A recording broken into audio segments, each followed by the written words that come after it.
बोलिए प्रेम से श्री सद्गुरु महाराज की जय। गुरु बिनु ज्ञान न उपजय, गुरु बिनु मिटै न भेव, गुरु बिनु संशय ना मिटै। जय जय जय गुरुदेव।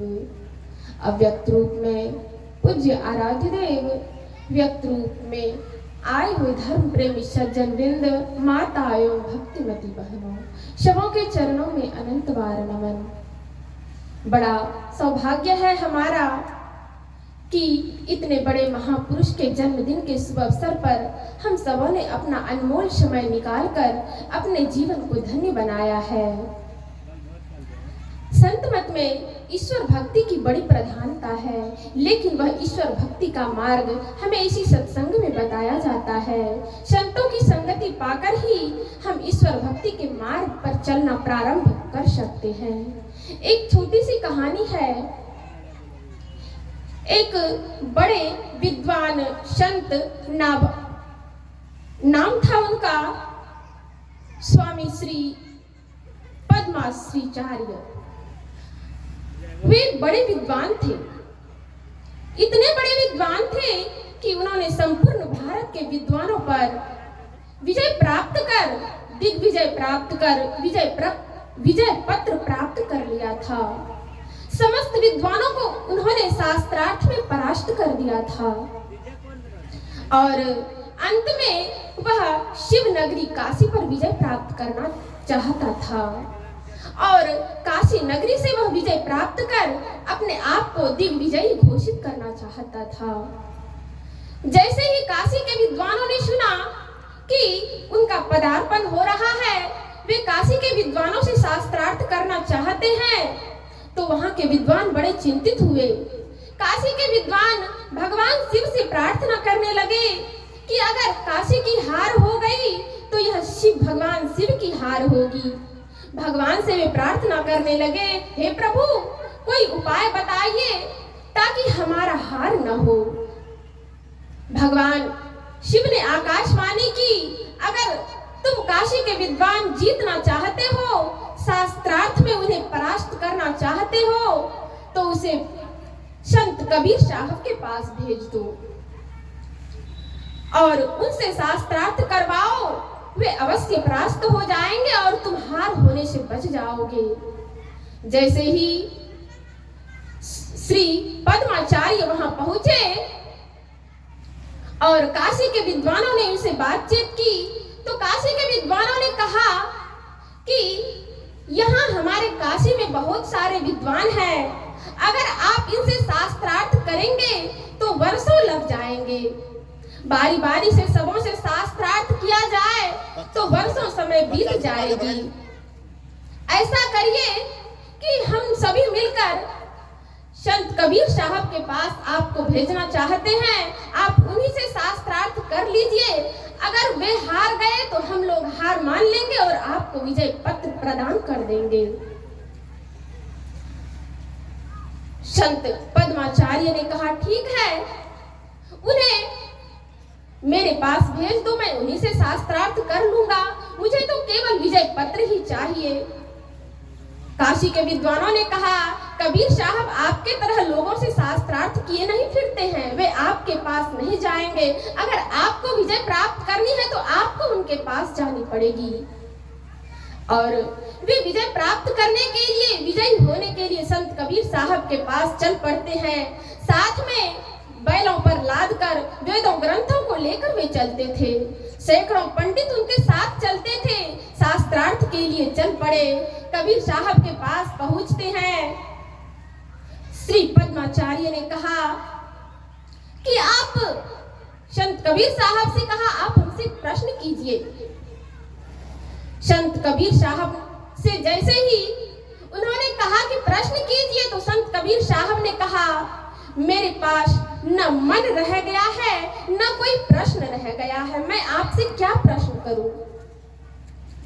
मसी कागज छुयो नहीं, कलम कहियो नहीं हार, ये तो मेरा हाल है, मैं क्या प्रश्न करूंगा। उस विद्वान ने कहा, जो आपके मन में आए सो प्रश्न कीजिए। संत कबीर साहब ने कहा, मेरे लिए तो हमारे अंदर कोई प्रश्न नहीं है, मैं आपसे ही प्रश्न करता हूँ। पढ़ी समझो या समुझी पढ़ो, अहो कहो कबीराय, सुन कबीर की बेन पंडित गयो चकराय। संत कबीर साहब ने कहा, आपने शास्त्रों का जो अध्ययन किया है, यह पढ़कर समझा है या समझकर पढ़ा है? आप मेरे एक प्रश्न का उत्तर दे दीजिए। उस विद्वान ने कहा, इस प्रश्न का उत्तर मेरे पास नहीं है। उन्होंने अपने सारे वेदों को पलटा और कहा, मुझे 24 घंटे का वक्त दीजिए, मैं आपके प्रश्न का उत्तर दे दूंगा। संत कबीर साहब ने कहा, तुम 24 दिन का समय ले लो, 24 घंटे ही कौन पूछे।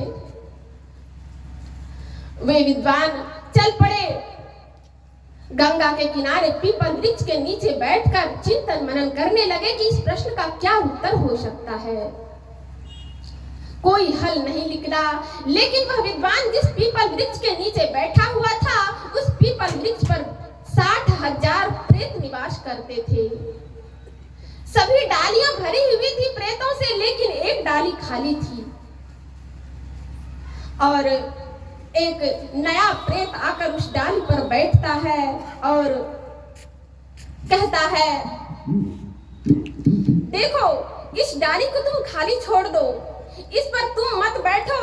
इस पीपल वृक्ष के नीचे जो विद्वान बैठा हुआ है, वही इस पीपल वृक्ष पर आएगा प्रेत बनकर, और हम उनसे शास्त्रार्थ करेंगे। उन प्रेतों की बात को नीचे बैठे विद्वान ने जैसे ही सुना, उनकी दिमाग चकरा गई, उनकी बुद्धि सोच से बाहर होने लगी और वह दौड़ता हुआ संत कबीर साहब की चरण में जाकर गिर पड़ता है और कहता है, प्रभु गुरुदेव, मेरी रक्षा कीजिए। मुझे आपके प्रश्न का उत्तर मेरे पास नहीं है, लेकिन मैं जो मरकर प्रेत बन जाऊंगा, मैं मरकर क्या बनूंगा यह मैं नहीं जानता। हमारी विद्वता कोई काम की नहीं है। मैं अपने मृत्यु के बाद के जीवन के लिए बड़ा चिंतित हूँ। मेरी रक्षा कीजिए प्रभु, मुझे प्रेत नहीं बनना है। मैं भी इतना विद्वान होकर मैं प्रेत नहीं बनना चाहता। संत कबीर साहब ने कहा, विद्या का स्वरूप तुम क्या जानोगे? न तो तुमने ग्रंथों को समझकर पढ़ा है और न ही ग्रंथों को तुमने पढ़कर समझा है। अगर तुम ग्रंथों को समझकर पढ़े होते तो तुम्हारे अंदर विवेक जागृत होता, तुम्हारे मोह का नाश होता। होई विवेक मोह भ्रम भागा, और उसके बाद क्या होता? तुम ये शास्त्रार्थ किए नहीं फिरते, लोगों को पराजित किए नहीं फिरते, तुम तो प्रभु के चरणों में प्रेम करने लग जाते। होई विवेक मोह भ्रम भागा, तब रघुनाथ चरण अनुरागा। जीवन की सबसे बड़ी सफलता तो हमारी यही है कि हम प्रभु के चरणों में प्रेम कर लें। लेकिन यह कैसे संभव है? कैसे हमारा मन प्रभु के चरणों में लग जाएगा? इनकी युक्ति तो हमें सत्संग में आकर ही पता चलेगी। इसका ज्ञान तो हमें सत्संग में आकर ही मिलेगा। कहते हैं, अंगं गलितं पलितं मुंडं दसन विहीना जातुं तंडं कर धृत कंपित शोभित दंडं तदपि नो मुंचत्यासा भांडं। भगवान श्री राम रावण को मारकर लंका का राजा विभीषण को बनाकर अयोध्या वापस आए और उन्होंने लक्ष्मण को सेनाध्यक्ष बनाया, सबों को अपने अपने पद पर नियुक्त कर दिया। और अंत में हनुमान जी से पूछा कि हनुमान, मैंने तो सबों को एक एक पद दे दिया है, ऐसा करो तुम अपने मन से तुम भी कोई एक पद ले लो। हनुमान ने कहा, प्रभु मैं कौन सा एक पद ले लूं, जब मुझे पहले से ही आपका 2 पद मुझे प्राप्त है। आपके दोनों चरणों में मेरा प्रेम हो गया है। अब मैं उस 2 पद को छोड़कर एक पद लेकर मैं क्या करूंगा? भगवान, मैंने अपना जीवन समर्पित कर दिया और यही तो हमें भी करना है। इसी में हमारी सफलता है। प्रभु के चरणों में हमारा प्रेम हो जाए। कहाँ समर्पण भाव है, त्याग की बड़ी महत्ता है। व्रत का अंतिम मूल्य राम ने दिया त्याग सीता को, जीवन की संगिनी प्राणों की मणि सुपुनीता को। दिया अस्थि दधीची ने, शिवी ने अंग कतर कर, हरिश्चंद्र ने कफन मांगते हुए सत्य पर अड़कर, ईसा ने संसार हेतु सूली पर प्राण गवाकर, अंतिम मूल्य दिया गांधी ने 3 गोलियां खाकर। सुन अंतिम ललकार मोल मांगते हुए जीवन की, सरमद ने हंसकर उतार दी त्वचा समूचे तन की। हंसकर लिया मरण होठों पर जीवन का व्रत पाला, अमर हुआ शुक्रात जगत में पीकर विष का प्याला। दान मनुज का प्रकृत धर्म है, मनुज व्यर्थ डरता है, एक रोज तो हमें स्वयं ही सब कुछ देना पड़ता है, सब कुछ देना पड़ता है। खाए खुराका पहन पोशाका, जम का बकरा पलता है, जम बद जाती तोड़े छाती, उनसे क्यों नहीं डरता है। एक दिन मैं अपने घर में चूल्हे पे बैठकर खाना बना रही थी। मेरा 4 साल का पुत्र, उनको मैं अपने दादी सास की कहानी सुना रही थी कि तुम्हारी दादी सास बहुत बूढ़ी थी और मर गई। हम भी एक दिन, मैं भी बूढ़ी हो जाऊंगी और मुझे भी मरना पड़ेगा और तुम भी एक दिन बूढ़े हो जाओगे। वह मेरा पुत्र कहता है, माँ मुझे बूढ़ा नहीं होना है, मैं मरना नहीं चाहता हूँ, मुझे नहीं मरना है। उस छोटे से बालक के अंदर मृत्यु का डर है, लेकिन हमें कहाँ उस मृत्यु का डर है। यक्ष ने युधिष्ठिर से पूछा कि इस संसार में कौन सा सबसे बड़ा आश्चर्य है। एक प्रश्न था।